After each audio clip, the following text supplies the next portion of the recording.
Spencer, this one's for you. Let's continue our math adventure.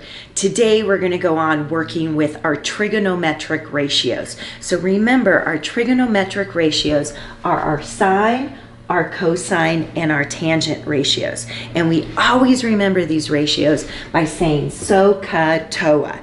Now today we're only looking at our sine and our cosine. And the sine ratio is the opposite side length compared to the hypotenuse. The cosine ratio is the adjacent side length compared to the hypotenuse. And remember, we always have to take a look at it compared or from the view of the angle. So if I take a look at this triangle, I have angle K, angle L, and angle J.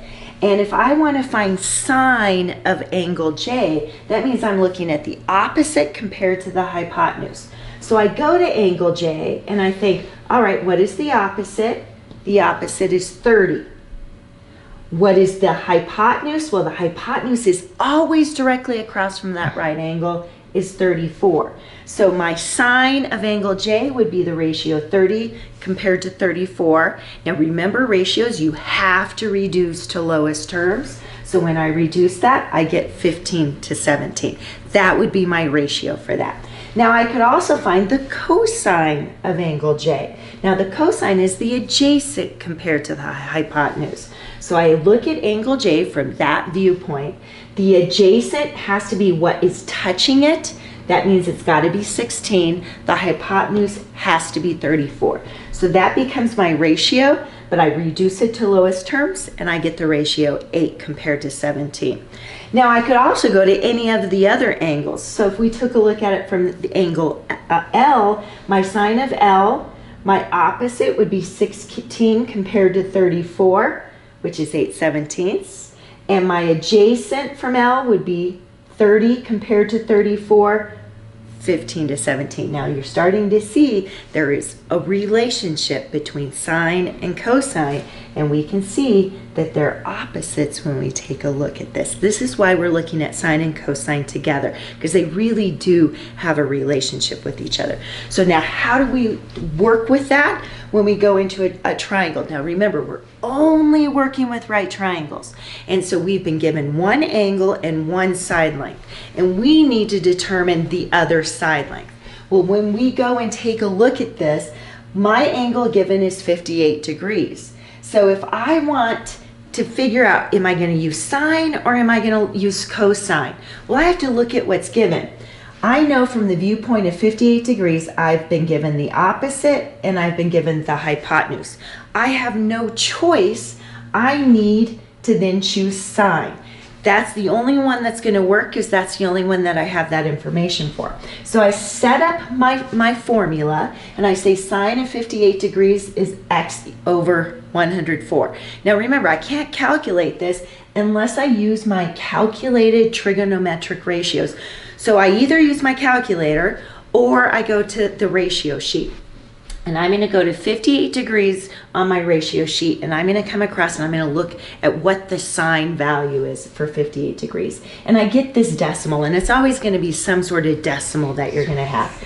So I get this decimal equal to x over 104. My job is to figure out what x is. And so I need to get rid of this divide by 104. So I'm going to multiply both sides by 104.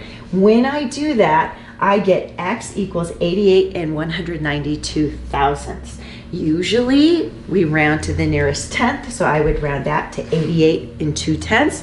That means this side length here would be a measurement of 88 and 2/10 in whatever unit they use. Now, if I had a triangle that looked like this and I have 50 degrees, again, I have to figure out, am I going to use sine, cosine, or tangent?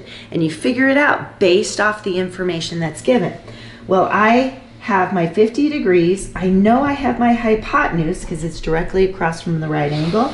And I know that it's the angle or the length touching this angle that I'm missing. Therefore, that's got to be adjacent. Well, the only ratio that works with adjacent and hypotenuse is the cosine ratio. So that's the one that I choose. So I'm going to take cosine of 50 degrees.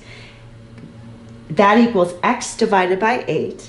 I look on my ratio sheet or I use my calculator and I go to 50 degrees and I come across for cosine and I see this is the decimal value that they have for it. I plug that into my equation. Now I need to get x by itself, so I have to get rid of this divide by 8, and the only way I can get rid of divide by 8 is an inverse operation. So I'm going to multiply both sides by 8 because we're going to keep that equation balanced. And when I solve this, I get x equals 5.1424. Again, we just need to round it to the nearest tenth place. So I'm going to round this to 5 1/10, which means the measure of this side length is 5 1/10 units. So that's how we're using sine or cosine.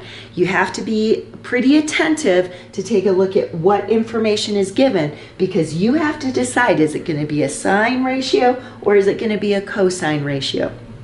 Other than that, these are pretty easy equations that you actually solve. Remember, you're only using this if you've been given a degree measure and one side length and you need to figure out the other side length. These are fun. Good luck. I know you'll do well.